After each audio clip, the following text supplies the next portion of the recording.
Welcome to Implausible Nature, your home for all things Black Templar. On today's video, we have our very special friend, David Anderson, back with us. You might know him as Orion on our Discord, but we are here to talk about the World Championships of Warhammer, which you attended. So we're going to talk about that. We posted in the Discord asking for what questions you might have for David. And so we've got a ton of questions to go over, and we want to hear all about your experience with Worlds, what it was like, all the cool things. And so welcome, David. Thank you for joining us as always. Also, I want to point out that we're super excited for David because he finished number 2 in the world in ITC rankings for Black Templars. So yeah. So welcome. Yeah, well, thank you. Thank you for having me. I really appreciate it. You guys have been huge supporters, so hopefully whatever I can give back to the community can elevate our player base. And huge shout out to Clint. I was chasing it pretty hard, and I have to give him kudos for taking number one. Candidly, he did better than me. The ranks show it. Yep. And I mean the two key events where he did better than me was both of the LVOs. We both went to LVO for both LVOs this year, and he edged out on both. So congratulations to Clint for taking number one. So that's a huge accomplishment. Yeah, absolutely. Congratulations to him, and hopefully number 1 for you next year. We'll see. We'll see. We'll talk more about that, I'm sure. I think. Definitely. So give us kind of like an overview. What is your overall impression of Worlds? What kind of atmosphere was it? Tell us a little bit about it.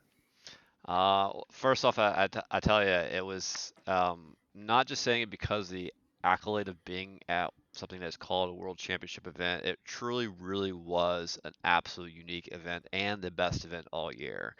And I say that for a number of reasons, but first off, shout out to Games Workshop for putting a phenomenal program together. I was talking to some friends during a lunch break about how we were talking to somebody else who I think was not necessarily participating, but they had been to seen these events before, and we are trying to describe the quality of the event, and saying at one point we were like, how much would this be if we ran this as a grand tournament? Because I run grand tournaments as well. I help facilitate in these.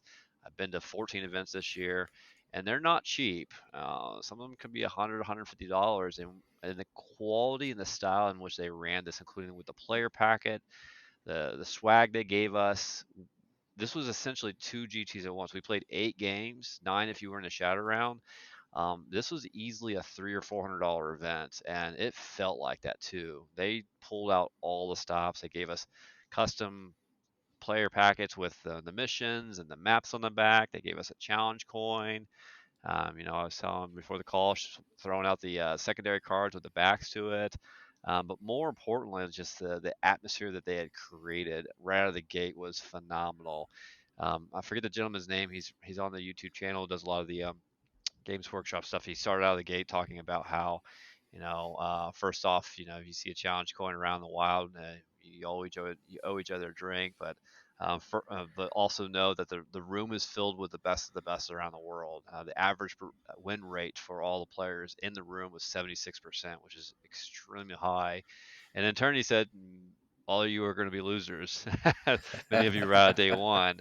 And one of you is going to go 0-8. A couple of you are going to go 0-8. So just prepare to lose. But it kind of set the mood because I think my favorite part of this, and now why I am now addicted to going to the World Championship, is this. The players I played, I did not have a single bad game. I'm telling you, the top players, I've always felt this at the top tables, and many top table players will tell you the same thing. When you get through and get to the top tables, we all, I count myself included, I'd like to say I'm included in this, we want the player across from us to have their best game. And so we all played by intent. We felt it felt more like a cooperative competitive game than a strictly competitive game. And so even in the play in moments where I was handedly winning or handedly losing, um, we were helping each other, doing our measurements, making sure we're making the right, not necessarily making the right decisions, but hey, here's the decision I want to make. All right, great. Let me help you do that. It felt very cooperative, and was all smiles, even after a decision had been made in the game. We didn't feel bad walking away from it. The Mhm. atmosphere felt like a really like a fraternity of champions getting together and celebrating the success for the year, and I really enjoyed that aspect.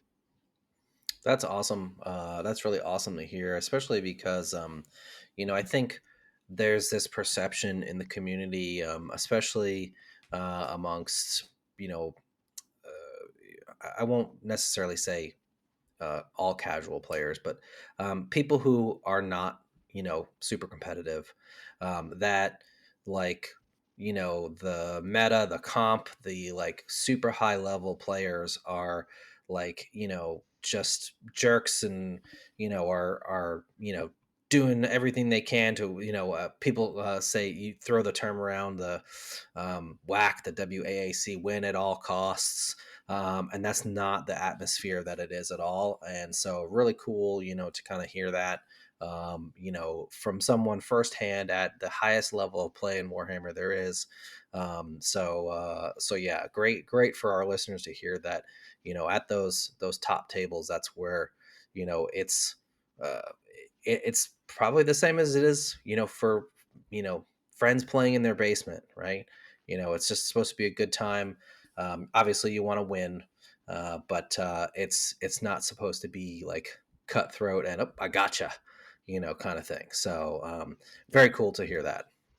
And it's just more validation to the fact that, for me myself, uh, I want my opponent to throw their best punch at me, and I want to be able to take it and then give it back, and then I want to see who's going to be on top at the very end after we're swinging back and forth. And I'm all about helping the opponent. And hey, don't forget that. Hey, that rule. Are you sure you don't want to use this? Or hey, don't you know, just the standard stratagems. Do you want to interrupt? Different things like that. Because I want that ultimate game, and I want it to nudge them out by like the 2 points at the end. That's just the epitome for me. Yeah, yeah. Like there's little nuances that I remember throughout my games that kind of reinforce this idea.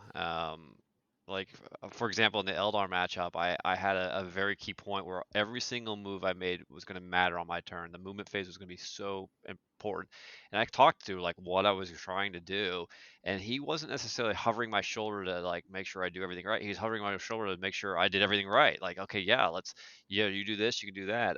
But every single round, people would in their movement phase and say, "Do you want to rapid ingress?" How often do you see people not say that because they want to kind of hope that you forget rapid ingress? But I think like every single round, like, do you want to rapid ingress? Hey, do you want to overwatch this? Just as you said there, Bob, it's just again, every player wanted me to have my match, and I reciprocated as well.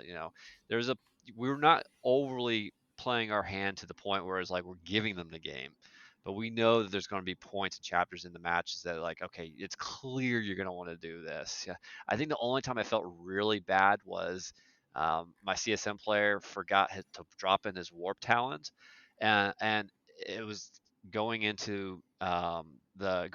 just before the fourth round, and I was like, and I didn't want to win that game because he forgot to put in his warp talents. Like I even told him like that, you forgot to put in your warp talents. I don't want to win that way. Let's figure this out. So we had a discussion on how to get his warp talents on the board in a legal way. And I finally told him, I said, listen, this is the way to do it. I want you to rapid ingress him because I promise you're going to be in a better position when you look at the board state to rapid ingress him. And sure enough, he saw it, that yeah, if since I gave him that, and I didn't say, all right, just put him on the corner somewhere where they're not going to matter. I could tell you that, but I really want you to think about your game in the board state, and I want you to rapid ingress him in so you don't lose them because of this third turn rule. Sure enough, when he got to his turn, he saw what I was telling him, and he did rapid ingress him in a position that gave him 5 points. And he's like, "Oh yeah, I see what you meant there. So thank you." So yeah, it was really great players all around every round. So Yeah, definitely. yeah, of course. So let's talk a little bit about this list that you got going on here, because I'm looking over it, and You got a lot of characters in there, bro.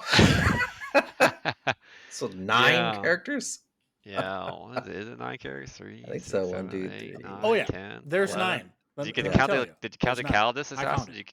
You counted her Oh, too? no, No, it's so 10. 10. I'm sorry, 10. 10. My bad. Yeah. My Yeah, bad. 10 characters. Yeah. Yeah. Yeah. It's interesting. I think I was joking before we started the call. Even round one, at the end of round one, I was like, I found a problem with my list. I found 2 problems with my list already. So we'll get to that later. But so as you all have heard from me quite a few times, I am a master of MSU. It's always my bread and butter, and I kind of wanted to still lean into that. I did find myself challenged with some point synergies. One of the questions right out of the gate. So we'll just kind of goes top down to the list. So I got your captain with a power fist. He's supposed to go with the assault intercessors to create that kind of explosive damage. I can yeet him out within at 9 inches out of transport and advance and charge and create some explosive damage. Or what I found myself doing most of the weekend was rapid ingressing him for free, and that can really could put some people on the back foot. I like free rapid ingresses, especially in a CP economy that can be pretty tight. It's nice to have that. It's also a nice threat. This list is missing my Inceptors, which have been in my list probably all year, and this is the first time I did not have them. So I wanted some sort of dangerous threat for Rapid Aggressor Deep Strike, and this was the answer to that. Wasn't too thrilled with his performance. That man rolled more ones this weekend than I've ever seen him roll all year round. I was so frustrated with him. I told myself, you do this again, you're fired. And then the CSM match against a tank, he rolled 4 ones. I'm like, you're fired. The tried and true Captain Grab armor. He's been one of my close to MVPs for the longest time with Artifice armor. You put that man on an objective or out in the center, or even deploy him on the line, just to tempt out a shooty army to go after him at 2 up, 4 up, 5 up, cut in half damage, T6. And he's a captain, so free armor contempt. He can really start to force issues your way. 2 Castells, 2 Marshals for 2 Sword Brethren bricks. Grimaldus, this will be the second event where I've used Grimaldus with the Assault Intercessor brick. I know we'll talk about this a little bit. The Black Templar player that did better than I at the event was running him with a 310 Crusader Man brick, which I thought was really interesting, and he was very successful. He's more successful than I was, so I like to hear from him on his piece. But I like full rerolls, and full rerolls was phenomenal. And what I found that I liked even more often than I initially thought I would was turning this into a T5 brick. That actually came up a couple of times, so that was an interesting break point. But Grimaldus with a T5 brick that has full rerolls was pretty powerful. Yeah, Lieutenant with we've talked about this on previous videos that you know, uh the best 2 buffs that you can give a unit with a whole lot of chain swords are rerolls to hit and +1 AP. And yeah, he can give them both. and he can go. So And there was a couple instances where I went AP3. I don't need the +1 to wound, but I went AP3, and it's all of a sudden, okay, yeah, take like 18 saves, AP3, 1 damage a piece. They're like, yeah, wait, what? How did you wait, get what? AP3? I was like, Grimaldus and Grimaldus. +1 my stratagem, and I'm On like, another yeah, chapter. that's disgusting. Yeah, It's that was pretty gross. disgusting. Yeah. Lieutenant Combi, he's also a tried and true staple in every Space Marine list, and he's the one that gets you early control of the board state. Can do some screening if you need him to. All sorts of utility out of him. MVP though, Ember Champion, absolute MVP of my list. I absolutely loved using this guy. He can run solo, run him with assault intercessors. He has now killed gas 3 times in one activation. Told my first opponent who was an Orcs player, I said, hey, he's killed gas in the last 2 Orc player matchups. I promise you he's going to kill gas. And guess what? He killed gas in one activation. Just a super powerful model, and that 2 up, 4 up with blanking per phase comes up very often. So he's super survivable. I think when he does die, he dies to grenades, things like that, but or tank shock. That's a smart way of killing him. 3 sets of assault intercessors, like I said, 1 brick with the Grimaldus, the big brick, 1 brick for with the captain, and 1 optional brick with the Emperor's Champion. Out of the 8 games, I think I ran him with the Assault Intercessor 7 times. The only other time I did not was with the Eldar player. Um, Otherwise, yeah, he runs it because you want the full rerolls to win, full rerolls to wound, especially when you want to go kill gas. It makes it very easy. Yeah. Intercessors. Intercessor sticky objectives. I will give Sasha a lot of credit here. He really pushed me on leveraging my intercessor more than just creating a sticky objective, my command fit on my home objective and just feel and then just screening. I started to use them a little bit more aggressively to the suggestion of Sasha, and that came up a lot on my last day when I started doing that. So I really liked having those guys as a not just an early game home objective holder, but also late game that came up quite often to use those in the midfield. Impulsor with comms array, I 100% wish I had a shield dome on this.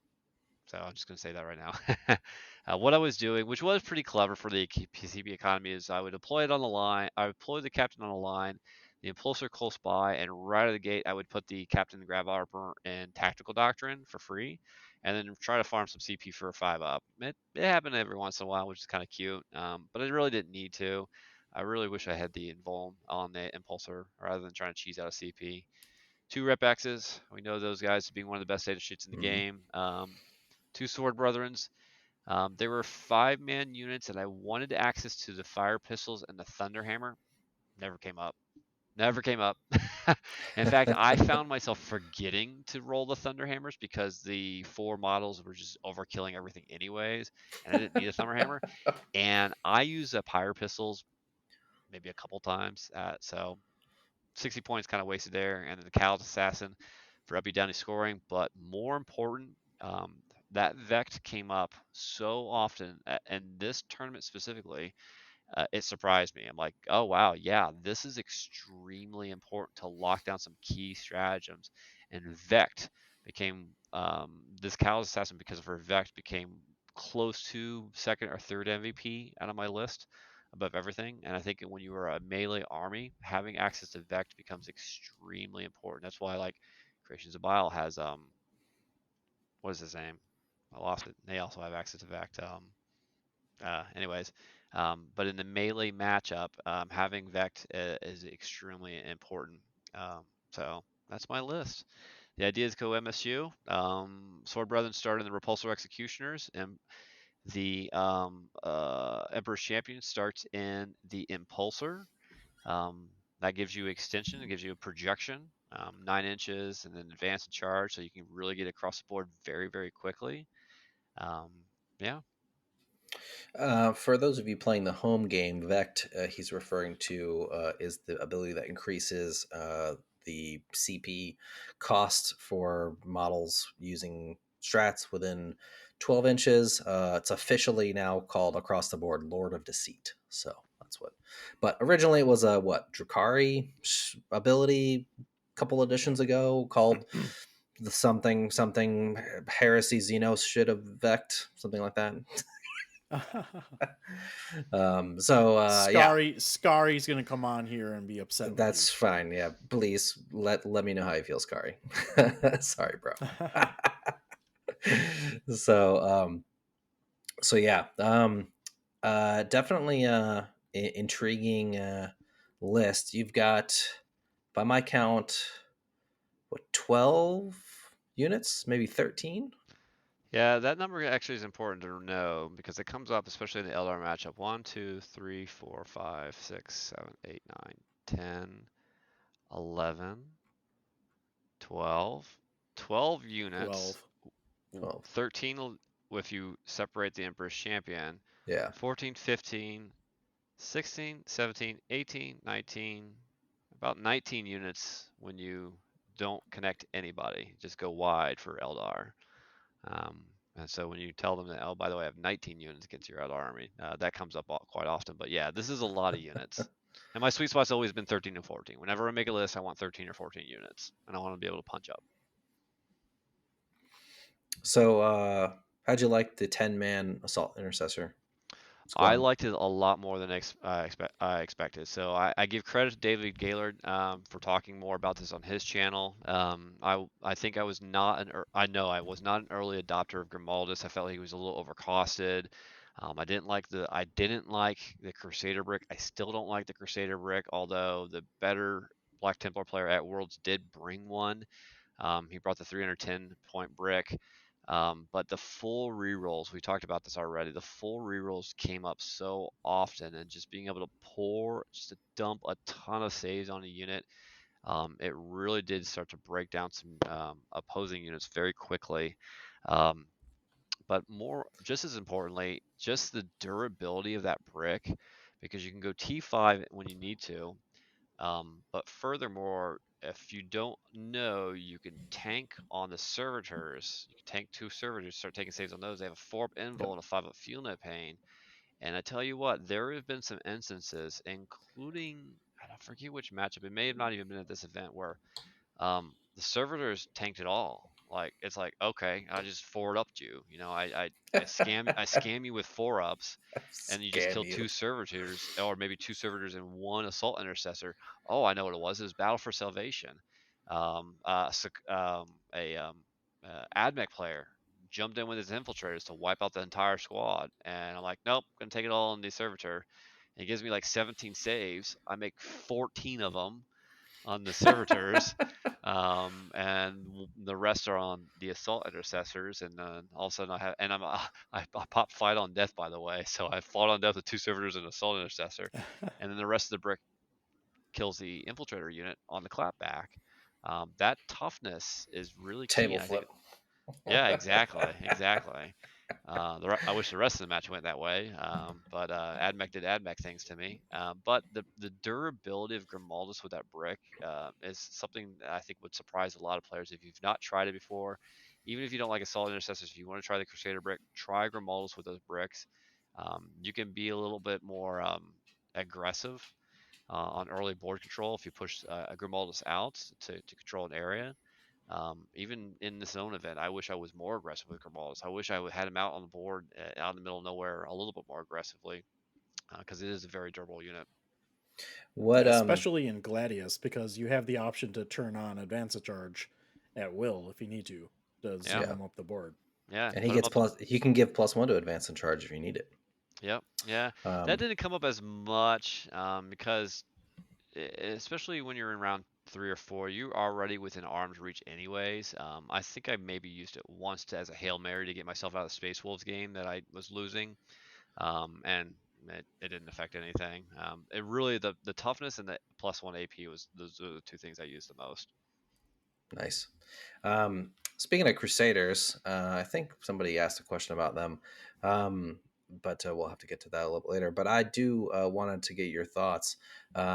Obviously, well, we had one guy run them, which is great. Glad he did well. Sorry, he did better than you, but No, I'm all about it, man. If I got to speak but to him. you know, and maybe I'm not because I love Crusaders. So, I'm glad that a list with Crusaders actually did well at a very high level event. What do you think they need to become more of a staple unit again for us? Like a little points drop? Like, what do you think? I think a points drop would definitely help. The problem I have is half the bricks on a 4-up save. Now in cover you go back to 3-up, so that's okay. You can even cheese go to ground. I learned that over this weekend. You go to ground if you're out in the open and give those guys a 3-up again. But then you're using a CP to do that. It's a question of, is this so defensively? It's kind of like, it's the 4-up is not a good feeling, but you can get around it by making sure you're in cover. Okay, so then that's a moot point. So then it comes to, do you want rerolls to wound, or do you want to sustain hits? And I would rather have the rerolls to wound, because a lot of times you're going to find in these matchups, you go up against much Space Marines. We go up against things that are tougher than this most times. I go endlessly about, even orcs now have a lot of T5 stuff, Chaos CSM T5 stuff, Space Wolves T5. CSM can go to T6 and T7, like, and of course knights and everything else. You go up against a lot of high toughness, and we have +1 to wound, which is great. But on those chainsaws, that puts you on a 5/4 at best. Um, and so I would rather convert all my hits, because I have rerolls a hit, and get at least close to 90% of my hits off, and then convert of those at least 50% of my wounds, if not more, because I'm re-rolling on an objective. So I will take the re-rolls to wound over the volume that comes with the Crusader brick in the way I play. And it's also, again, this goes back to my play style, and I think it speaks to the differences between the Black Templar player who I think he went 6-2, I went 5-3. I actually talked to him a little bit about his list difference between mine.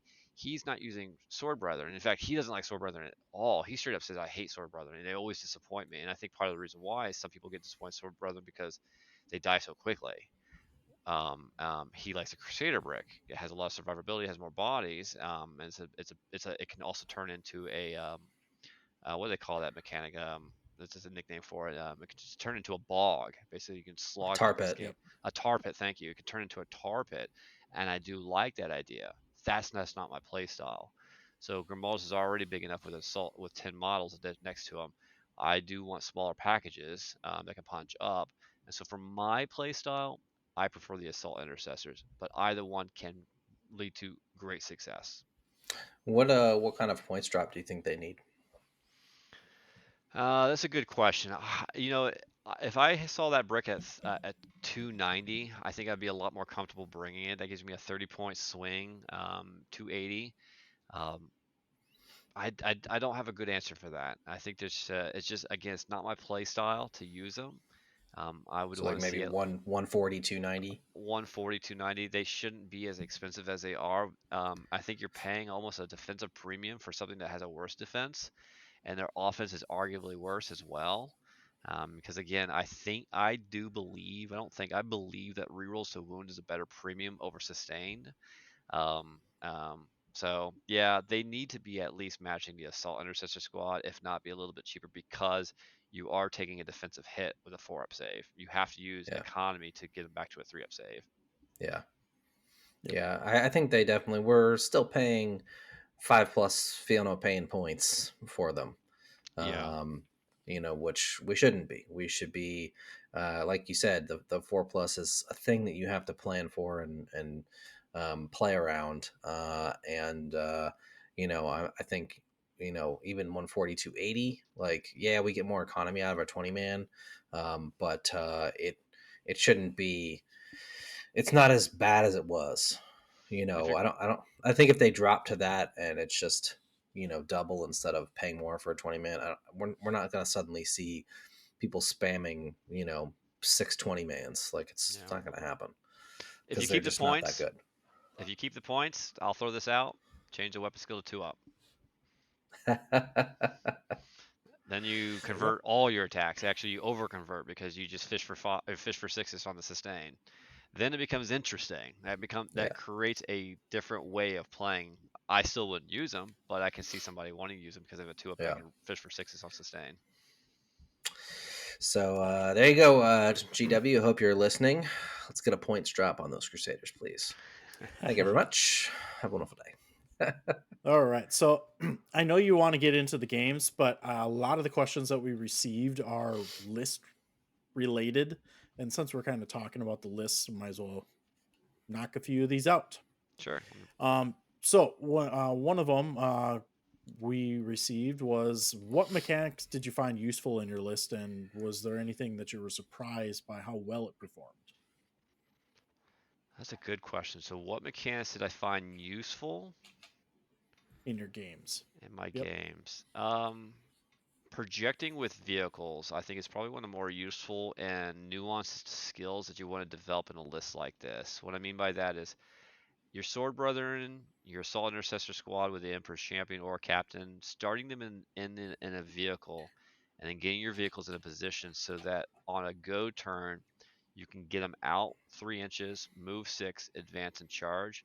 I think that's a skill you really want to develop with a list like this if you're starting to use vehicles as these transports in your list. I think that's very important. Again, we talked about this as well. I think most people, I'm finding this, even at Worlds, I was finding this. They were using their Callous Assassin as just a strict scoring piece, as an uppy downy, but find out how to leverage that Vect at a very powerful, especially in very powerful moments, including your go turn or late game when you know you need to win the game and it's going to be close. Case in point, on the CSM game, I dropped her within 9 inches of 4 units, a Possessed, a Chosen with a Lord, Bile's Chosen Brick, and a Rhino on his home objective. And not only was I able to vect all my targets on the kill side for my round, on his round defensively, he was not able to he wasn't able to smoke on my round the Rhino when I took a shot at it. But furthermore, he wasn't also able to do insane bravery when the Rhino needed to take a battle shock test. He failed a battle shock test and it cost him 5 points. So using that Callous Assassin, learning how to use that a little bit more than just an uppy downy scoring piece is also very, very important. And then just being efficient with your sword brethren. I think this is the thing that I think a lot of Black Templars players probably struggle with the most is they're like, okay, on paper the sword brethren should be picking up a lot of units, but every time I put them on the table they die. Yeah, they have a 3-up save, no invul, but that's why you've got to be careful on positioning behind walls, taking 1 inch away, but more importantly, using your vehicles to project with them. But then thinking ahead, okay, if I kill that unit with my sword brethren, how will they die on my opponent's turn? And can you put them in a position for them to kill the unit, but also not die on the next turn? So can they react and move back into a tank? Can they react and move behind a wall? Or on the consolidation, can I consolidate them into a position where they can't charge me on the clapback?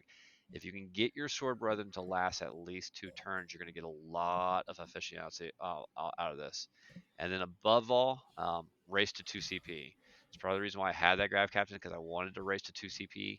You should always be sitting on 2 CP for their turn, especially after your go turn, because at the very least you can fight on death and get even more efficient, get more points out of that sword brethren units. What was the second question?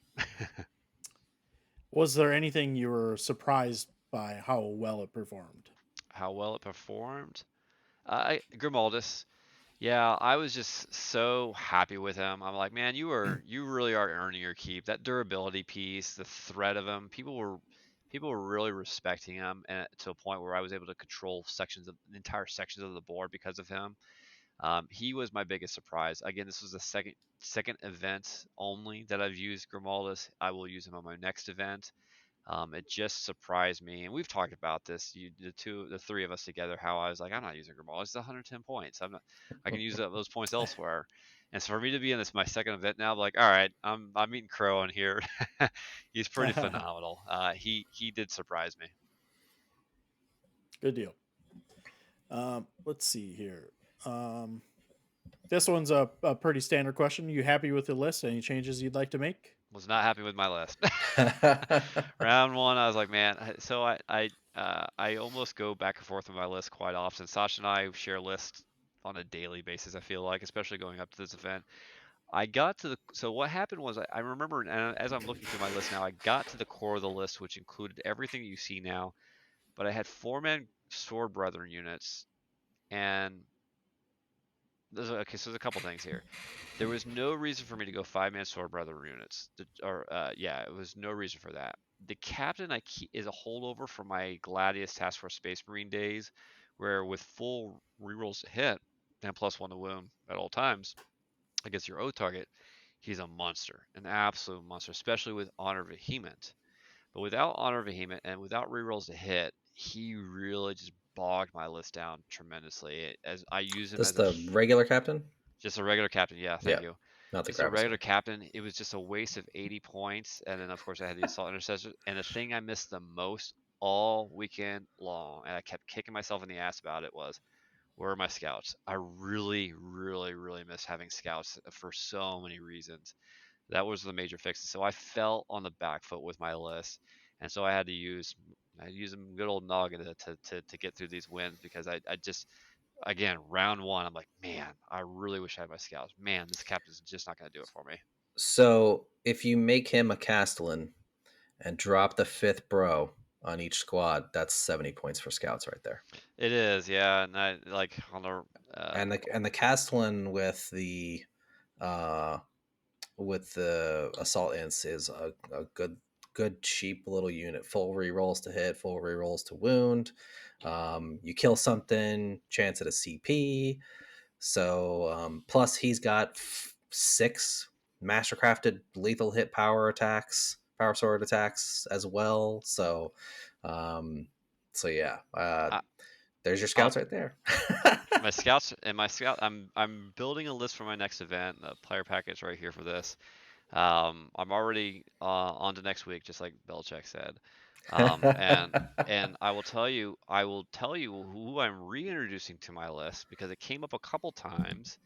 And so Sasha and I drove back home from Atlanta. Our flight was canceled, so we got a rental and decided to drive back home. That's 12 hours of us talking about the event and recapping.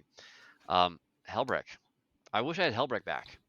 And here's a couple of reasons why. There's two reasons why specifically. It turns out that having a built-in tank shock is kind of a nice premium to have in key moments. And furthermore, flat 3 damage in this meta right now is a premium. It's a very much a premium I'm willing to pay for. So I've got a new list I'm building right now. It's not quite done. Hellbrick's being reintroduced to the list. Scouts are being reintroduced to the list, but also instead of 2 Repulsor Executioners, I am considering a Repulsor Executioner and a Land Raider Redeemer. I'm going to tell you right now, at Worlds this weekend, Land Raiders were kind of the terror of a couple of games for a lot of people. I mean, I lost against a Really? triple Land Raider list, but I found myself missing the flames, and I really liked the idea of a single vehicle holding both Sword Brethren units if I wanted, or at least the Sword Brethren unit something else that has a 2-up save. And the 2-up save is absolute key because if you realize that the repulsor execution is a 3-up save and no invul, you kind of like, oh, okay, now I know how to take that thing down pretty quickly. But when it turns into a 2-up save, it all of a sudden basically has a 4-up invul because of cover and armor of contempt. 4-up invuls is a great way of ripping off your opponent. And I think the Land Raider Redeemer might solve for that. So those are some of the adjustments I'm already theory crafting with my current list. And then making sure I have a shield dome for my impulsor this time, not that stupid comms array. So that's kind of where I'm at right now on my list. It's not quite done yet. I'm sitting at 1940. I got to play around with some things here, but those are some of the big changes I'll make going further. Awesome. Okay, so some of these I won't ask simply because I know that you have a special access with Games Workshop, but I'm not going to ask you for any of that stuff. I don't have any But special access. I just got a large network that feed.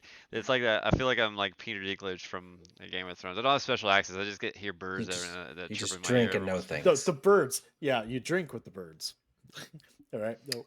Anyway, okay, so I have one from one person. Actually, 5 questions. Do you have any regrets or things that you wish that you brought over other things? And you kind of talked on this a little bit. So potentially your scouts. Yeah. Um, Regrets I do. I regret, and this was Matthew McCurdy is a Space Wolves player. He's a phenomenal player from England. He was actually in my pod. I have a matrix that I built out. I spent a couple days building out a matrix for my pod to find out, what my matchups are going to look like. It included everything from their elo, their average points they were scoring on games, the whole 9 yards. And I actually created like an aggregate score. I calculated an aggregate score on who would likely win my pod. And I actually put Matthew McCurdy near the top with Space Wolves. I didn't think he was going to do well in the top 16, but I knew he had a really good chance of winning out the pod, and I wanted to play him. I really wanted to play him because it's something that I had not played before, and I like the experience of playing something I have not played before and losing to it. And he did beat me, and he solidified a lesson that over the weekend that kind of started to resonate, and it was like a ringing in the back of my head that I wasn't paying attention to. And then when I played him within round 2, it was a damn gong, and I finally said it out loud. And when I said it out loud, he 100% reinforced what I was thinking. And I said, I should have been more aggressive, and I'm about to lose this game. He goes, yup. He says, you're more aggressive. You push everything on the line. You win this game. And I'm like, yes. And I found as I was going through my notes afterwards, yeah, there's some games where I think the where I need to how I need to elevate myself as a player because I feel like I'm doing a really good job. But if I want to get to the next level, I need to recognize the moments where it's time to go. And sometimes that's me going first. I'm going first. It's time to go now, not in turn 2 waiting to see what they do. I need to be the one that pushes the game to state to my favor in terms of like getting the ball rolling. And I think where that comes from is when you first start playing this game, you have this weird feeling like, okay, I went first. What do I do? Well, I got to get this game started somehow, right? So if I push pieces of the board, yeah, they're going to shoot at it, but at least the game started. Maybe I'll win as the game starts to flow. And so you'll learn that lesson the hard way by not doing that. But then you become too cagey and you get on the back foot. And what's happening is what Matthew did a really good job of is recognizing that I was being too cagey.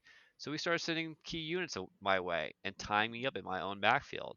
I remember at one point being like, okay, he rapid ingressed a full brick of 6 dogs in, and he got it into my deployment zone. I had defend as a secondary, and yes, I completely could have screened it, and I did. I did squad tactics, and my intercessors stopped the dogs, so he threw dogs into intercessors.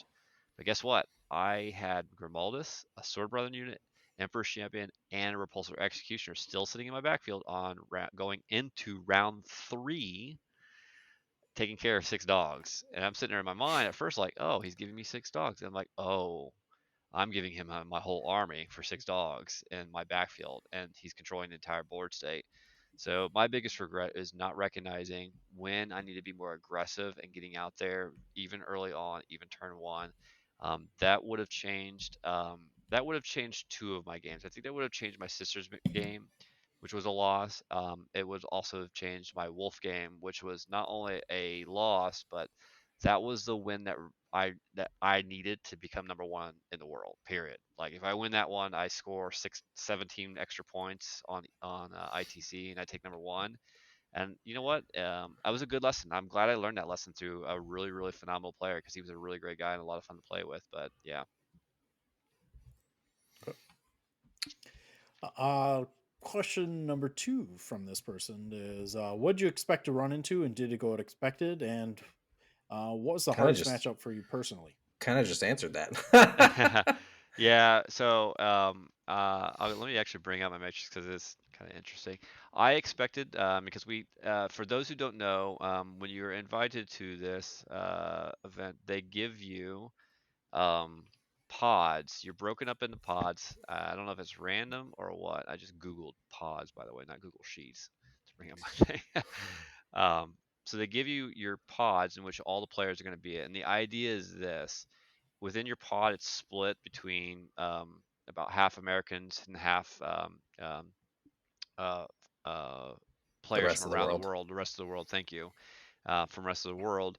And so you get an idea, and you also get their list. So you see their list, and you kind of get an idea who you're going to go against. And the idea is they're going to match you against somebody that's not from your country, and they're going to keep doing it as best they can as you rise through the ranks of the pod. So I had a pretty good idea who I was going against, and I had color coded who I didn't want to play and who I wanted to play. And right out of the gate, I wanted to play Eldar. I was hungry for Eldar. Even Nick Nadavani, who I was staying with, I was like, I want to play you so bad. We were both had an agreement, like, let's not play each other until the championship part of the pod. But yes, I want to play Eldar. I just have such full confidence in playing into them, going wide and splitting all my units up and having to play the trade game in my favor. I like that idea a lot. The match I did not want is what I got, and I got that on my third game, second day, third game. And then it was 2 games a day, 4-hour matches. So that's kind of also an interesting little cool trick too that they did. So, but my third match, I was hoping to go into Space Wolves or Eldar again. If I win, it's Nick and I in the finals for the pod, and then one of us goes to the shadow round. But nope, I went against Dag Samuelson with his sisters. It was the one match I wanted to dodge so bad. But here's the thing, it also was one of my favorite matches the entire weekend because Dag was such a phenomenal, great player. We had so much fun. I had so much fun being beat by him. But sisters is a sisters. I think we struggle with as a army. I struggle with it sometimes because sisters just have a way of, even if they make mistakes, they've got great rules to bail them out. They got miracle dice. Their characters can come back up, and they do have access to enough 4-up invols where things can bounce strategically. And I made some key mistakes in that match. I gave him a repulsor I should not have, but it was a matchup that I really hope to avoid. Other than that, I really wasn't worried too much about any other list in this pod. And then going outside of the pod, you get repaired into based on your your first 2 day results. You play a grand tournament essentially, and then based on that grand tournament results, you play a grand tournament based on your skills off that first grand tournament. And then going into that, I didn't have anything that I was really actively wanting to avoid. I wanted Eldar again, which I got again. And then I think the Chaos Knights was the one I was like, I got Chaos Knights on. It was sweeping engagement with layout 3. If you don't know anything about that, here's layout 3, and sweeping engagements across the board, and you've got Chaos Knights looking down your Oh way. God. I was like, oh, I'm in danger. That was the one that I was a little bit worried about. But I looked up his list and I saw that he had 3 up weapon skill and no rerolls to hit. I'm like, oh, okay, so Smoke's going to become my best friend, and Smoke bailed me out of that game. So um, hopefully that answers that question a little bit more. Yeah, I have a question for you. Something I didn't know is only 2 games a day, with 4 hour time frames, plenty of time. I'm sure you're used to playing games much faster than that. Um, I know that especially on some of these GTs where they're playing 6, 7 games in like day and a half, something like that. They're playing 4 or 5 games in the first day and like 2 games in the second day, something like that. Um, is tournament fatigue is a real thing. Did only having 2 games a day kind of mitigate that for you? 100%. It's not only 2 games a day at 4 hours. If they had milestone markers for everybody, and if you fell back on a milestone, they didn't just put you on a chess clock for the remaining time. They gave every player an extra 10 minutes just in case somebody had been slow playing you.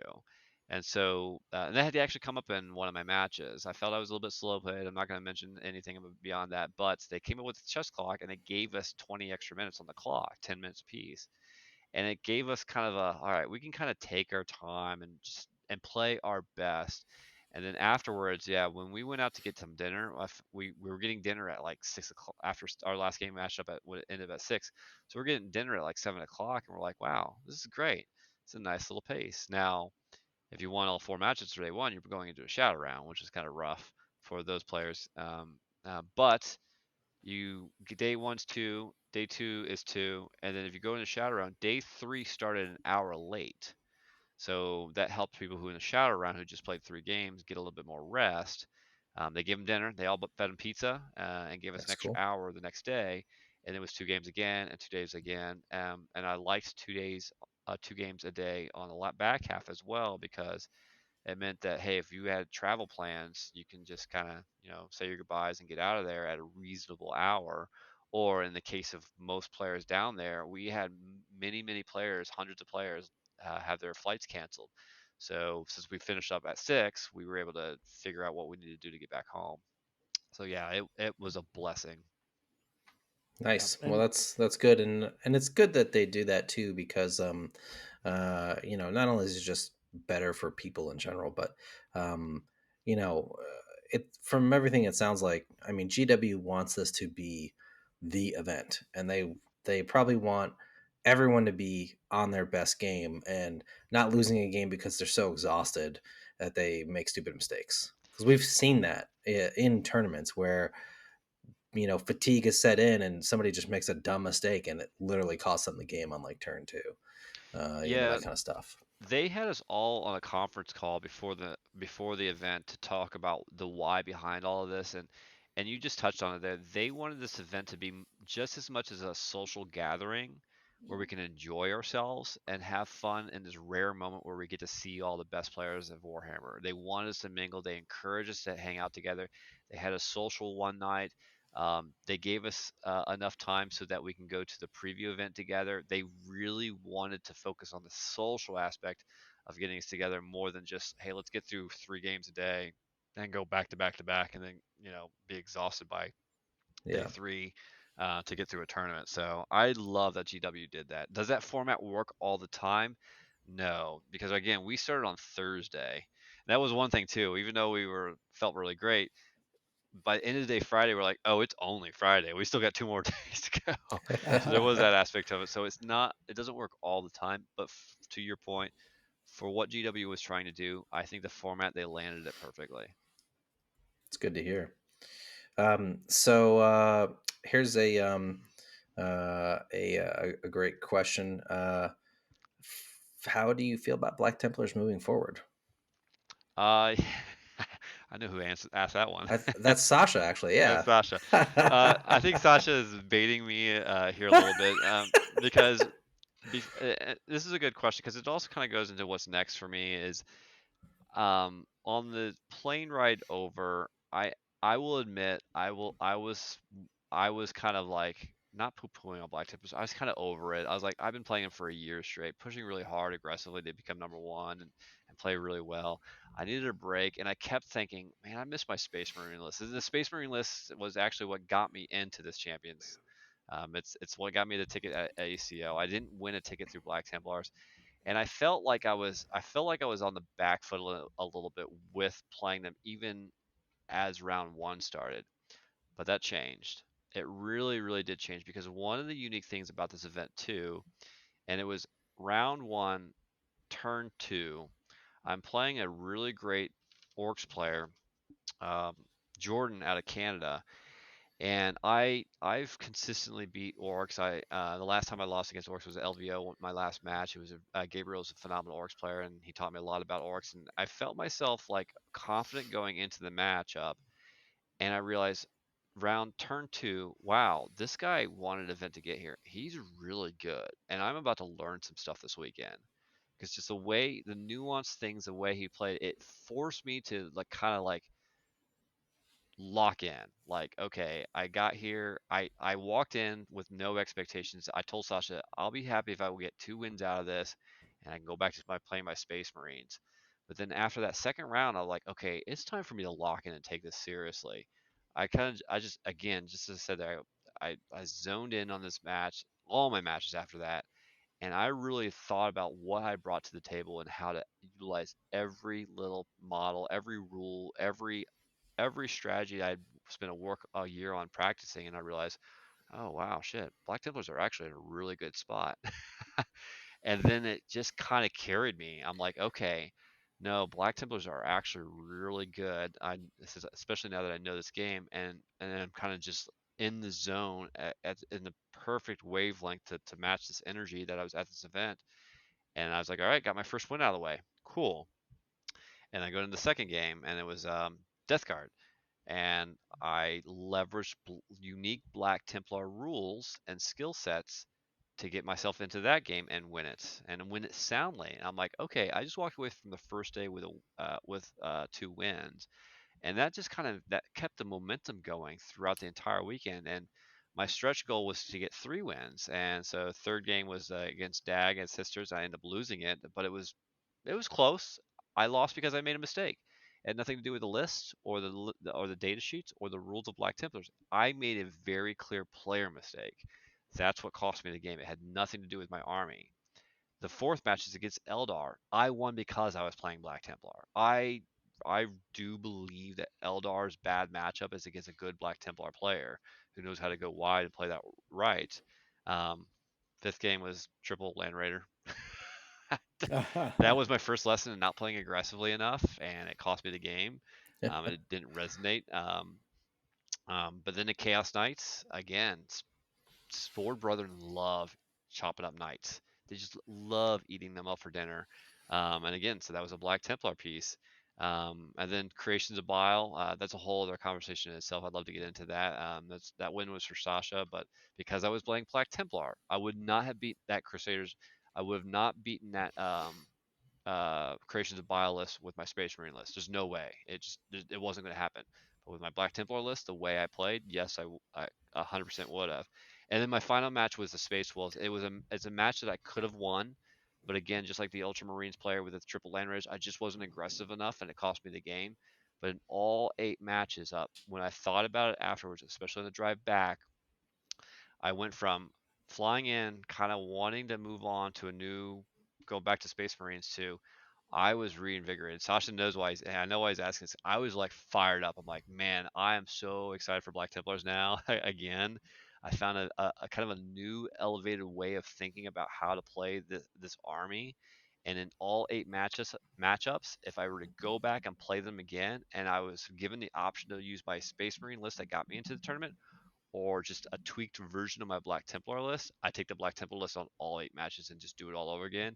And I probably go 6-2 and maybe even 7-1 in that matchup.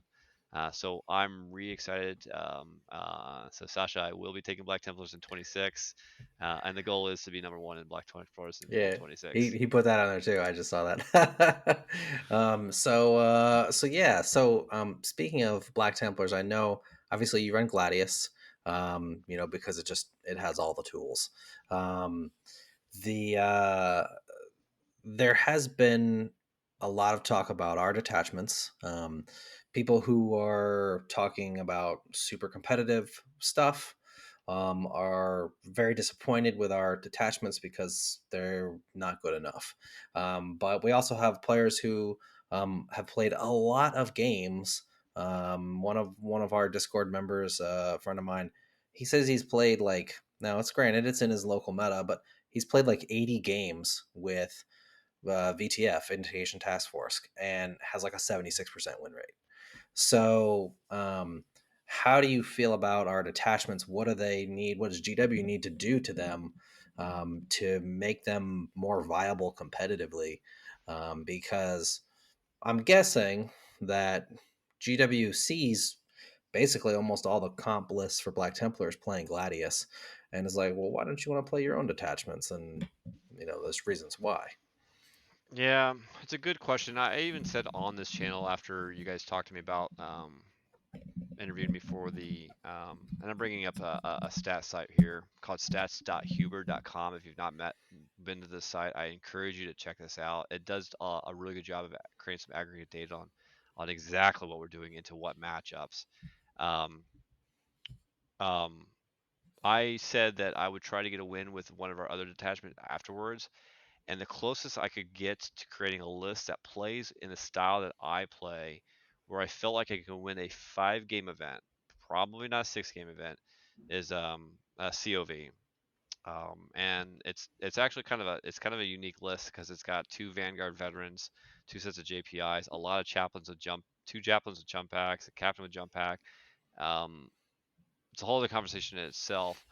Um, but it's a list that I believe I can go into a RTT and win consistently, go 3-0, and I could go 5-0 at a GT, but it's matchup dependent. And that's where the problem is. Gladius Task Force helps you get over the matchup dependent hurdle that could be a problem with us. Um, it can help bail you out of some of those matchups that you don't want to go up against. And if you go COV, and if you play a lot of Gladius Task Force and you're very competitive with it and you do really well with it, when you start to go into COV, I think the things that you're going to miss the most is 1, reactionary movement, and 2, fight on death. Fight on death, I think, is probably the most powerful, uh, universal powerful stratagem for Black Templars and Gladius Task Force because it allows you to trade. At the very least, if you're going to lose a unit, at least fight on death, and it's guaranteed. It creates a mental game for your opponent when you tell them, hey, by the way, I can fight on death. They will balk at certain moves because they know that, especially against a Sword Brethren unit. So that gives you kind of a defensive buff, knowing that they have that.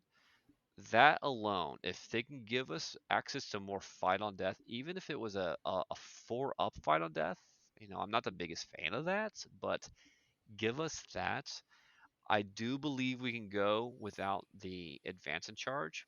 I will say if there's another detachment that will have just as much, if not in some cases a better success rate, is Stormlands. And I know that's not the answer you want, but Stormlands, even though you're not using mounted units, and you'll have a universal advance in charge across the board with a few other Stormlands tricks and enhancements, can create that. And then Ironstorm. I've had a lot of success early on with Black Templars in 10th edition with Ironstorm. Those are really good. I feel like Champions of Vehemence is I think, and coincidentally, as I'm saying this out loud, I'm looking at the stats. It's got the worst win rate right now at 20%. Well, and Um, I think part of that, and Bob and I have talked about this, and we talked about this when we did our detachment deep dive on it. It is, it has the highest skill ceiling.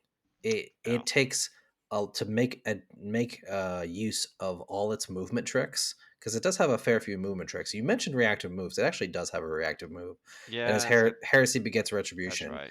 which you can, and it does have to be a chaplain or judiciary unit, but it's basically the same as the It's a blood surge too. yep. So you can end in engagement range, which is awesome. Yeah, But it all of its movement tricks require a lot of finesse and understanding, like the finite details and the minutia of 40k, I agree. especially in like the fight phase.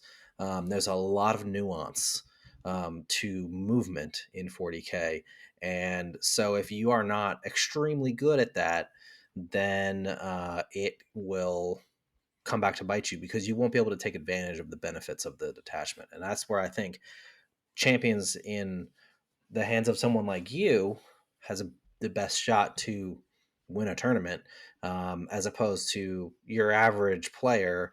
Taking it to a tournament may not necessarily do as well, just simply because um, the skill level's not there. Yeah, I would agree with that. Again, I have a I have a COV list. It's built post Worlds as well, so it has a lot of those fresh ideas and some of the skill sets I've developed in my mind. I do think this is a very competitive list. I'll just rattle off real quick. Captain, Castellan, Chaplain. All these are on jump packs, except for, of course, Castellan. The Justiciar with Merciless Denunciation. The Lieutenant with Oathbound Exemplar is actually kind of a cool idea. A Marshal, Assault Intercessors, Impulsor, JPI, Rep X, Scouts, Sword Brethren, and then 2 Vanguard Veterans. And not just default loadouts of the Vanguard Veterans. One Vanguard Veteran group with nothing with 4 Inferno Pistols and 1 shield for survivability, and the other one with 4 shields attached to a chaplain that has Zealous Vanguard so that I can scout them. So yes, I can cheese a lot of this movement. And one thing I think that you said is very, very good, Alex, is if you want to get really, really great at Black Templar, if you want to elevate your game from wherever you're at to the next level and start winning events, get great at movement, get great at that fight phase.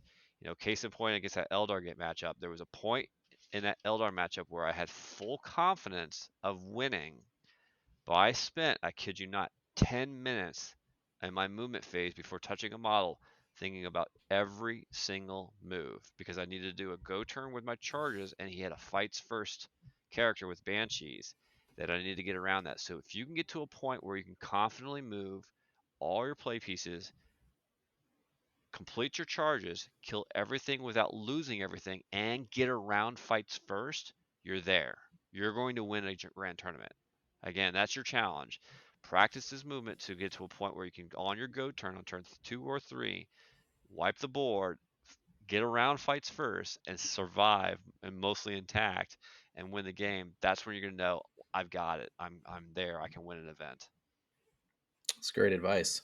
Something else I wanted to mention when you started talking about how you were kind of changing your worlds list. You mentioned the Land Raider, some other changes. It got me kind of thinking a little bit. That list sounds very similar to my Godhammer list. What are your thoughts on Godhammer as a detachment? I have the list is now empty again. I was about to say something and it kind of reinforces. I keep going back and like putting a Godhammer list together again. I don't have much to say about it. It just doesn't work. Listen, this also I just want to make sure most your viewers at home are also understanding this too. Is um, one thing you want to create in yourself is your own play style. I think it's one thing, and I know one of our members here came up to say hi to me, and I really appreciate that he came up to say and talk Black Templar with me, and I really respected that. He's listening to me, and taking advice and applying it to his own game style. I did the same thing. I reached out to Tom Ogden. He's one of your, 3 years ago actually. He's one of your visitors, and I went up Yep. to him and talked to him. He gave me some great advice, which was about hero hammering in ninth edition, just throwing everything in the center and going at it. And when I separated myself from being somebody who was looking at lists and listening to YouTube channels and listening to some of the masters of gameplay, when I went from that to being my own person and winning events, what the shift was, I created my own play style, or I adopted something that was unique to myself. Mhm. That's what elevated me to the next level. It wasn't me trying to adopt what David Anderson saying here on Ryan saying here on this call and then trying to make it work. You will continue to struggle to until you do that. And what I'm getting at here, Alex, is you've asked me about Godhammer a couple times now. It's not my play style. Yeah. I do believe there's somebody out there who's going to win an event with Godhammer. I believe they can do that, and I believe there are some tools in there that can be successful if I applied myself and shifted the way I think about the game and how I play. I can make it work, but I'm not going to. And the 'Cause it's reason not why is you're not interested in it. Yeah, and that's it's fair. not so much that it's interested in it, it's just not my play style. Yeah. My play style is MSU, small units. I like to leverage what I've learned about how the nuances of movement, how to get around fights first, how to leverage my fight on death, and some of the tools that I've gotten used to that I like. I like reactionary movements. I like being able to take advantage of the fight phase, which has a higher skill ceiling than just the shoot phase. Yep. So it's just not a play style, and I encourage everybody who's listening to these kind of videos is take the pieces that are very adaptable to your play style, but lean into your play style. Don't try to lean into my play style or anybody else. Lean into your own and just take what you're learning and apply it accordingly. Yeah, to kind of add on to what you're saying, something that's sort of been a saying in 40K for as long as I can remember, and specifically, I remember when I first started in 40K, like people would, they called it net listing back then. You're finding the hottest, latest, greatest meta list, and you're just running that. And the saying is the list won't save you. Yeah. If you don't know how to play the list, then you're much better off playing a list you're very familiar with and comfortable with than you are trying to play a list that won a tournament and play it because it won a tournament. You're not gonna, someone who's not comfortable with your play style is gonna do terrible with your list, right? Hmm. Versus maybe they have been playing 80 games of Vindication Task Force and have done really well with it and learned how to utilize it and leverage its abilities and their play style to be successful with it. So, Yeah. it's a big takeaway. Yeah, and I think what to add on to what David said, and I'm glad you mentioned that because that's something that I've really kind of tried to impress upon uh, for the existence of implausible nature all the way back to fifth edition is my play style is very similar to yours. I love the MSU. That's how I play. That's how I love to play games. But it is not for everyone, and it's a very difficult a way to play. And when I talk list shops with Alex, a lot of times he's like, "I want to take these lists. I want to do this unit," and it's like a big blocky unit. I'm like, I don't like it. It feels wrong to me, but it doesn't necessarily mean that it's wrong for the game. It's not me. I can say armchair general, okay, it'll do this XYZ against this opponent, yeah, XYZ, but it's just I can't give you a solid opinion on it because that's not a list that I would be taking, honestly. I'm taking a 5-man unit. That's what it is. People say, "Hey, you need to go bring the 100-man Crusader squad list someplace." It's not going to happen. I'll just be honest with you. It's just not ever going to happen. I want to play my small units. I want to bring 14 units, 16 units on the board. That's just me. Yeah. And it's always how. So great call out. All right, so yeah, great question from Black Templar Steve. How would you tackle the winning AdMech list? This is the toughest matchup we have. I'm going to answer this question, but I suspect that my answer will change with the next balance passed. So the Sunday before the event, Sasha and I spent an entire Sunday together prepping for Worlds, and I went against Admech through his proxy, and we talked through this. We were trying to find out where are the weaknesses here. What can we do? Um, what is the character's name? Call, I think it's called. Call. Belisarius Call. So our one Carl. window, Carl, I'm gonna call him Carl. This is Carl from now on. Uh, if you can get a melee missile, or if you can find a way to getting to him, that is devastating for them to lose that. And our one tool for that is Emperor's Champion. So if you can get an Emperor's Champion and an Impulsor, or even furthermore, maybe even put the Impulsor in strategic reserve, we found that if I can get to Call and destroy him, because Emperor's Champion can kill him, that will shut them down. The other thing too, and unfortunately we don't have a lot of tools for this, is um, Admech only have a 7-up leadership across the board. And that's actually kind of a detriment that I think people overlook a little bit. So his list, Creations of Bile with CSM, had a way of bringing him to leadership 9, which is the max you can do. You can't go beyond 9. So if you can force them to do battle shocks, maybe adding Reavers to a list. Now again, now I'm leaning into how to meta into AdMech. And again, don't worry about it because I think we're going to see a balance pass. It's going to tweak them a little bit. See if you can get to Carl, whatever his name is. If you can get to him with the Emperor's Champion and one shot him, it's like taking the head off the entire dragon. That really is a huge detriment. And then if you can force battle shocks, because they're just not good at passing leadership checks, especially at -1 or -2. Those are the two things.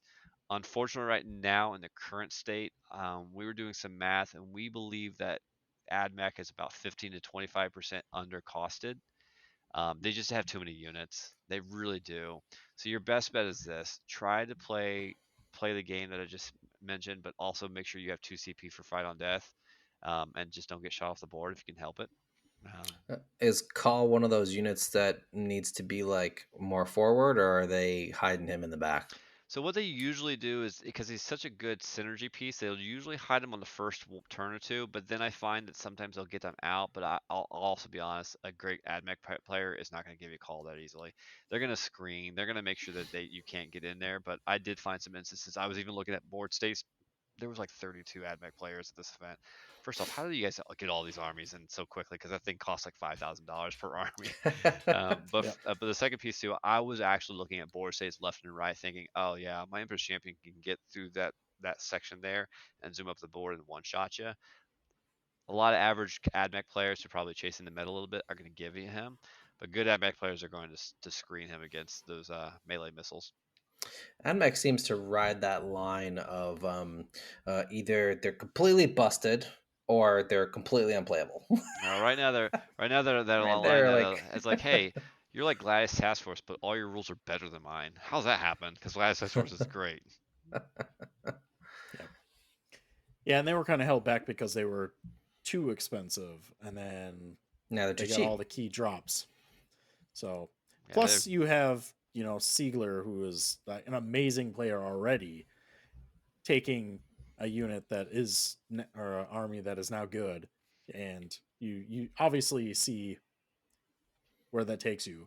I had the opportunity to actually watch because I was driving for a good chunk of that stream, and I was able to watch, or rather listen. I wasn't watching everyone, but yeah, and just watching the commentary and listening to the game on the stream. I mean, the plays that he makes, and both of those players were just phenomenal. It just, and you kind of touched on it earlier. They were helping each other along. They were reminding each other of all the rules, but even still, like, it was immaculate. And that extra 4 hours, or that 4 hour gameplay, really allowed them to do everything that they wanted to do. But it brings it back. Richard knows that army. He knows it. He plays it how he wants it. and that's what really is what it's about. It is. So one of the first lessons I was ever taught by my good friend Justin. I adopted Black Templar, mid to end ninth edition. And it was okay. They were doing all right. Tom was getting some good wins, but then when they started to flow out of favor, he went to Tau, and Justin and I kind of started getting disappointed. And Justin said, "No, listen, this is a very strong lesson. I tell this to any player: keep becoming a faction specialist, because eventually what will happen is the meta will flow your way, and you know your rules better than all these meta chasers who are all of a sudden adopting your army and borrowing and buying left and right, and then have no cards in front of them. Like, oh, this is what this army does, but the army is going to win me games because it's the best meta right now. This Siegler really solidifies a lesson I learned early on, and I would tell any young player, any new player, any old player that if you want to get better at this game, stick to an army and become a a faction specialist. It'll serve you better in the long run than meta chasing, and it's also cheaper that way too. The second thing too, I want to give a shout out to Siegler because I had opportunity to spend a weekend with him as well. Is he really exemplifies why prep for it. If you were serious about winning a grand tournament, you've got to prep for it. You just can't be like, I've been practicing at RTTs a lot and play a lot of games and get on TTS and then go to a GT and win them. No, you should be prepping for that, looking at your ideal matchups and how you would play them. And then I did the same. I suspect he did the same thing that I did on my before my last days of any of my event wins or when the event wins mattered. For example, Atlantic City. When I got to this the last day after the second day and knowing that I was going to the finals, I didn't go out drinking and with a bunch of buddies to stay up all night. I went to my hotel pretty early, had a good dinner, made sure I got some rest, but I also prepped for my possible matchups. I was going through their list I created, even for Worlds. On my pod, all the lists for all my players were in my app. I saw all the rules. I was going through them multiple times, doing a lot of prep. So become a faction specialist and focus on prep. Those are two things that'll get you GT wins consistently. It's good Yeah, advice. just one final little call out to, I know he doesn't watch our little small fry channel, but I do want to make another call out that is kind of important for all players. A skill that eventually you want to try and get to is work the probabilities of your secondaries and know what your opponent can score. The last turn, if those that are not aware of it, it came down to Richard being able to give up points in primary to his opponent because he knew that if he did that, he was going to either have a small percentage chance of his opponent drawing enough points on secondaries to win the game, and then if he did, because he needed to draw, I think it was 9 points on secondaries to play for the draw, that Richard was going to be able to take the sixth turn and win. So he made some strategic decisions based on what his opponent could draw based on what was left in his deck. And that's a skill that you should know. You should be paying attention to what your opponent has drawn in the game, what they potentially could draw in future turns, so that you can make decisions in your games based on that information. That's 100% true. I apply that to every one of my matches, and it came up in my Creations of Bile game. It's an army that I consistently don't beat because Sasha plays it and beats me all the time with it. It's made to beat Space Marines, but in that matchup, just to your point there, I've always played with two decks, my own deck, but then I have a second deck. It's not to hand to my opponent. I'm going through his cards. I do everything manually. A lot of people use the app, and I'm also doing a lot of the math work. And on that match where my guy could have beat me, I spent 10 minutes in my command phase going through and doing exactly that. I went through the cards that he could draw, and I masked out the best way for him to win, the best way for me to win, and then furthermore, I masked out the allocation of attacks per unit against his unit per unit for me to efficiently kill and leave enough on the board and take enough off the board on his side to make sure I win the game. And I spent a good amount of time doing that. That is a practice skill set. It is not easy to get overnight. Yeah, Yeah, definitely. Who knew you needed to do research and I know. homework in And math. 40K? I do math on the fly. Like, Doing math. very quickly. All right. So we got about 30 minutes to go. So I want to segue into the next little bit here. So this one's going to be a little bit more overarching because we haven't really got into your games really specifically on it. Now we're not going to really have a whole lot of time to really talk in detail on them. That's But okay. if you have, or if you could do for us some takeaways, some like big like knowledge gleans of each of the games that you played in, and it was like, hey, this mattered, I did this play, this mattered, type of thing in each of your games. Yeah, yeah, I can definitely do that. As many of you know, if you've not seen this channel before, I do everything by book like this, and I do extra action reports and notes on all my matches. Haven't had an opportunity because 12-hour drive, got some sleep, and then I went right into work today. um, Yep. but I will be doing some notes afterwards on this. To answer your question a little bit more directly, there are some key moments.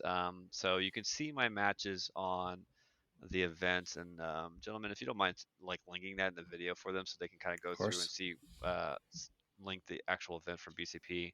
Round one was against the Orcs, and one of the keys on that one was knowing that I needed to prepare the battlefield for a Wog turn, and and give him enough to bait that Wog turn, so that on the clap back I can pull enough, I can kill enough, and then clean up the rest of the game, because after the Wog falls down, I don't really worry about Orcs. So that required me being aggressive enough to getting enough on the board, in the middle of the board, to for him to bring it out. And what I did is I used 2 repulsor executioners. I just put them in the middle of the board. And the what that did, and this was his key mistake, he was a great player. He did everything damn near perfect for an orc player.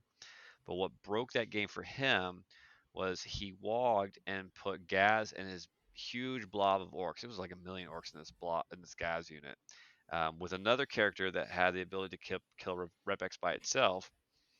And his mistake was he split his units into 2 Repexes instead of 1. So his damage was split. He only killed 1 Repex, and guess who was in the second Repex? Our good old friend, the Emperor's Champion, was in the second Repex that survived. So now he's got a surviving Repex that can use a Dactyl Doctrine to fall back, shoot, and charge. Um, and Emperor's Champion just walks out the backside, says, "Hey, bro, I'm about to kill you." And he knew after the second Repex had survived. He's like, "I think that's the game right there. That your second Repex has survived." And I think the key knowledge point was I did the math knowing that I needed 1 Repex to survive. So which one do I Armor of Contempt? And it's going to be the one in the center with the Emperor's Champion. So me knowing the break point for, I asked good questions. It says, "Hey, I know guys are going to kill the other Repex. Tell me about this other one. Like, what's the damage on this character unit? What's the AP specifically?" I asked about AP a lot. Great. So if I use Armor of Contempt, there's a 35 to 40% chance the Rep X survives. That's pretty good. And I took it, and guess what? It survived. So that was really key. The Death Watch, um, um, that one, I fell in love with Death Watch after that match, and I felt like I really want to play it afterwards. But then Sasha kind of convinced me, and then I was like, "Yeah, you're right." I think that I don't have much to say about that one. Yeah, I really don't have much to say about that one. I think what really helped with that was ensuring that I had 2 CP at all times for fight on death, because he had some key units that he wanted to charge in on there, and being able to fight on death with that kind of stuff really helped. But also, I kept my captain and assault intercessors in strategic reserve for the very last minute, because he had 2 really dangerous bricks. Um, what are those bricks that they Death Watch use? They have like a mix of everything, like aggressors are in them, and The kill teams. the kill teams. Thank you. He had 2 kill team bricks that are very big. And what I did, and I did this in multiple rounds, is I would draw pressure off the center of the battlefield by having a rapid ingress unit come from his behind his line or to his side somewhere where he couldn't just ignore it. And he was out of trash, so he had to take a kill team to take out a captain with the assault intercessors, and that didn't feel good for him. So he had to dedicate like 200, 300 points for that. That came up again in the creations of Bile list. I had a captain come in rapid ingress in his backfield and go after his home field, which had a tank on it, which he killed. he had to heroic with a chosen brick, which is like 220 points, I think, or maybe even more, to go back to his backfield that pulled pressure off that. So being able to pull pressure off your main army is actually a very key skill set to learn. Maybe you sacrifice a unit like a grav captain or maybe some small unit to because you know their shooting's lined up to kill your main brick. But if you can pull even 30% of the firepower off that main brick by just taking out a bait unit to sacrifice, that might create some survivability mechanics where you survive their go turn. So that's a key skill set that was really highlighted in the Death Watch.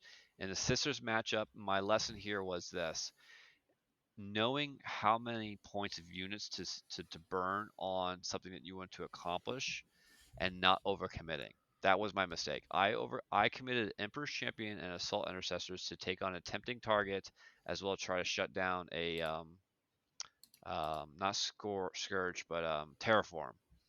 All I need to do is Emperor's Champion and the 2 Assault Intercessors, and all I actually really need to do is just walk the unit onto the objective. Instead, I had too much offense on my mind to try to kill what was on the objective, and I dedicated Repulsor Executioner and the Emperor's Champion to do both that. And I didn't even do that because guess what? The character just came back up anyways. So I threw away too many points to sacrifice something that could have been simple as, hey, just walk on the objective and boom, it's yours. So that was a key lesson in itself. On the Eldar matchup, I'm talking about how easy this is for myself. It is not an easy matchup, and I just want to get that out of the way. Eldars, especially good Eldar players, the ceiling gap is here's everybody else. Good Eldar players are way up here too. And I tell you, what helps keep you up here with these guys is learning how to get around fights first and knowing how to play the trade game really, really well.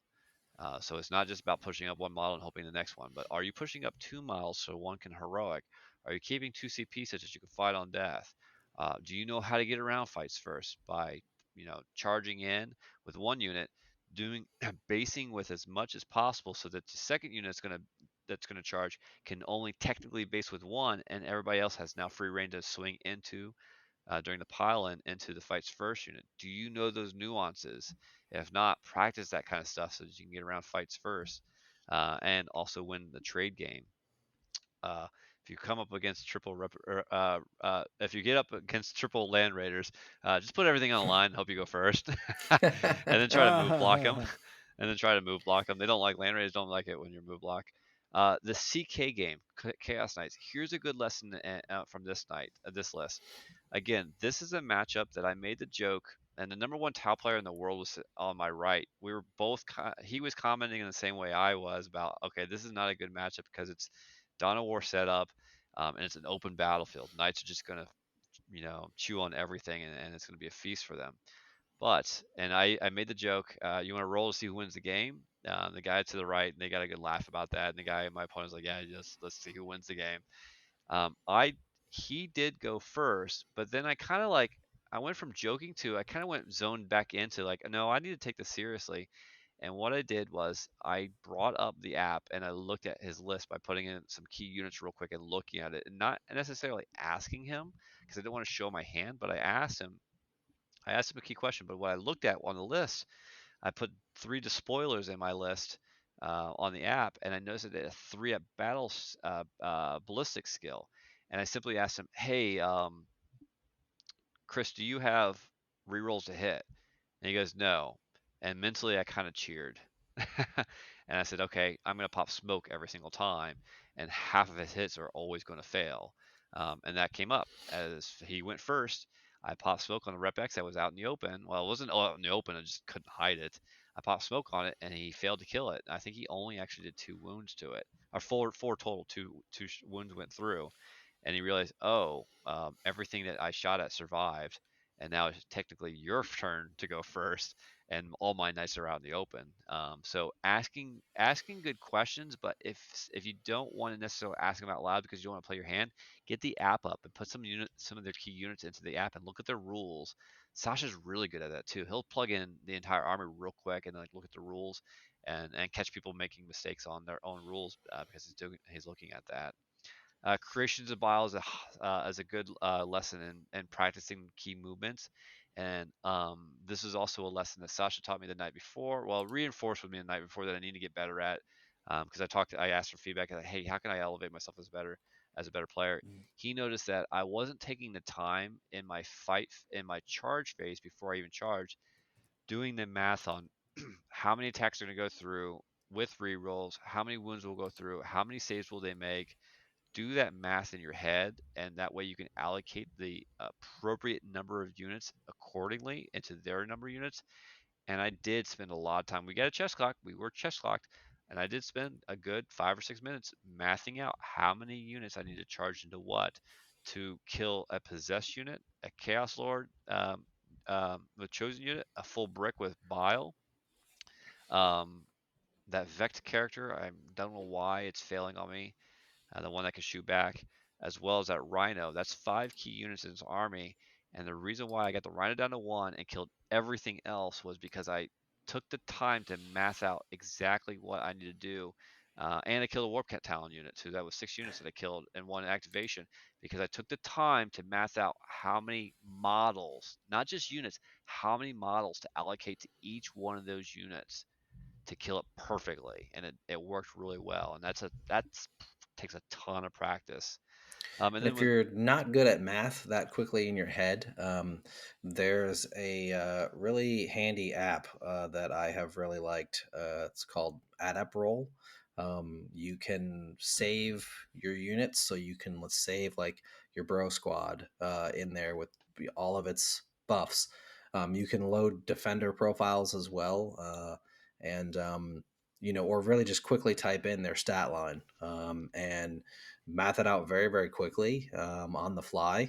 I've done that before in games where it's like, I think I can kill that, or am I going to overkill that? Like, what's my chances of them killing me, kind of thing. So, really great app, very handy to use if you're not good at doing that kind of stuff in your head, because not everybody is. So I like it a lot. Very, very simple, quick, and easy. And like I said, you can save units, so you can just bring stuff up real quickly. So yeah, check that that out. being able to do that math will get you from like a if you feel like you're kind of in a B tier, that is an A tier skill set that will help you elevate your skill set. But even knowing when to pop my extra AP on melee, I remember asking him a question because the math required me to go AP3 on one sword brethren brick. And I did so, and it killed the chosen brick perfectly because I was able to add that extra a bit of HP. And then finally, my last match was against Matthew McCurdy, and I talked about this before. This is a lesson for myself to elevate even my own gameplay. I need to get better at is knowing when it's okay to be aggressive. I think all too often we swing the pendulum from one end of the spectrum where we're too aggressive for no reason but to get to the game started, to we're too cagey because we don't know what's going to happen and we want to be reactionary. The best players know when it's time to be aggressive. If you're playing the last game, which was last matchup was not just taking hold. I forget which one it was. Scorched Earth. Sometimes if you're going first on Scorched Earth, it's time to just go. Just go all and don't be strategic. Don't just put everything in line. Just yeet everything on the board and get all kill turn one, but push those pieces very aggressively into pockets, into zones, so that yes, you might lose some stuff and stuff will get charged, but it's better to do that and then play into the match than to keep everything in your backfield and then they're just going to jail you or keep the flow of the game in their favor, keep the tempo in their favor, essentially. Yeah, awesome nuggets of info there on that. So, well, thank you for going through those. So, really, I guess the last little bit is, unless Alex has anything else, is where I would kind of open it up to you if you have any notes or anything that you kind of wanted to talk about that we haven't really touched on. Because, hey, this is you're just as much of a part of this interview and chat as we are. So, if there's anything you kind of want to get out to the community. You mentioned, hey, let's get this link out to people answering this question. So this is your opportunity to be like, hey, this is where we're gonna do that. No, no other additional notes on gameplay and stuff like that. I think I repiped and piped a lot of the stuff that I wanted to go over. So I appreciate that opportunity to do so. I guess I would take this opportunity to do a couple of shout outs. First off, I think he just joined your guys' channel. I'm really excited to hear from him too. I did get to talk to the gentleman, and I'm actually going to give him. Let me give me, if you can forgive me a moment here. I do want to look up Yang, his name. Young. Yang. Both Sasha and Yep. I got the opportunity to talk to him. He had a unique way of looking at Black Templars. He did not like Sword Brother bricks. He was all about Crusader bricks. And guess what? He went 6-3, 6-2, and he took #1 Black Templars at the event. Um, that just goes to show you that while you sitting at home get excited about hearing that somebody's going to be doing an interview or going to producing a video, look at all perspectives. Again, you want to create your own gameplay style, but look at all these perspectives. I learned something from him. I looked at the board and I saw that he had Hellbreak, and I'm like, you know what? I had flat 3 damage would be really nice. That tank shock, built-in tank shock would have been really nice in some of my games. So I appreciate that. A lot of people were, giving me kudos and thinking, even you guys are like, #1 Black Templar in our heart. Don't take away from this the hard work that people like Clint put through. Getting to these events is not cheap. It's very time extensive and it takes a lot of planning. So I want to shout out to Clint for playing Black Templars really, really hard and performing as high level as he did at LVO twice. He deserved #1 because of that. So, and of course, my buddy Sasha, he's always been pushing me to in the right direction, to in the right direction to get me at elevated level. And then thank you both for giving me a platform to talk about this kind of stuff. And then Of course. um, if you guys don't know, and I'm sure many of you guys have your little group chats in Discord. The two of these guys have got me in a group chat, and I spitball off these guys all the time too. I learn from them, and I ask Alex all the time in middle of games at a grand tournament. Alex, what's the rule on this, real quick? Because I don't think it's right. Because I mess up on my own rules. So Alex is laughing. He knows that I'm asking questions all the Yep. time on our own rules. And then I think finally, shout out to Art of War. I know this is hopefully you don't mind me doing a cross pollination shout out here, but I It's got to okay. got to hang out with them for the weekend.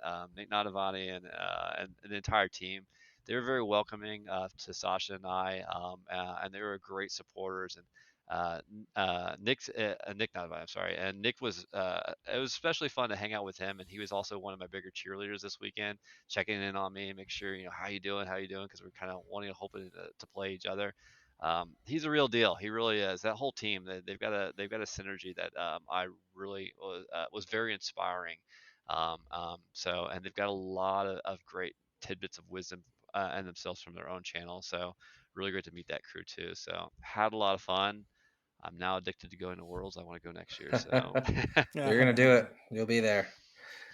So yeah, well, thank you for always taking the time out to talk with us and chat with us. I know it means a ton to our viewers and our, and to us. We love hearing your insights and, being able to, you know, learn from you. And as I think you've learned stuff from us. I remember when you first started and you came to us and you're like, I wanna win GTS with Black Templars. Like I want to be on the highest level of tournament. And we're like, yeah, let's do it. We'll work together and get you there. And you know, so always awesome to spitball ideas with you. And we just really appreciate you always taking the time for us.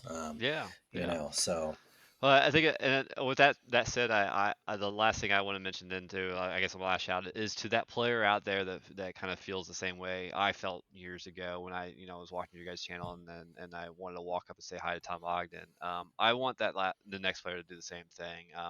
When the gentleman came up to say hi to Sasha and I appreciate that. I remember that moment. And I remember I'm gonna say something. Hopefully you're okay with me saying you eyeballed me. You didn't say anything initially, and then you came back and got the courage to come up and say hi, shake my hand. We're humans, just like everybody else. We make mistakes. We play really good games. We're on both sides of the spectrum, but we're humans, and we enjoy the social aspect of this game. That's why we're all here. So, please, if you're watching this kind of content and you really want to get to a high level and you're kind of hesitant because the social aspect of it might hold you back, come up and say hi and just introduce yourself. My hope is that this kind of stuff helps elevate the next person, and then I get to see them on the channel, and proudly say, you know what, he shook my hand one day, and I'm so proud to see where he's at and how far yeah. along he's come. Absolutely. Well, again, thank you for joining us. It's been great chatting with you. Hope everyone has enjoyed this as well. Don't forget to do all the YouTube algorithm things, like, subscribe, click buttons to help us out, helps the channel. And don't forget to check out our Patreon as well. A lot of great things going on in our Discord channel. Are always so thankful for all of our viewers, Yep. that support us. So yeah. And until next time, keep on crusading. Here's to number one in 2026. Let's go. Have a good night, everybody. Alrighty.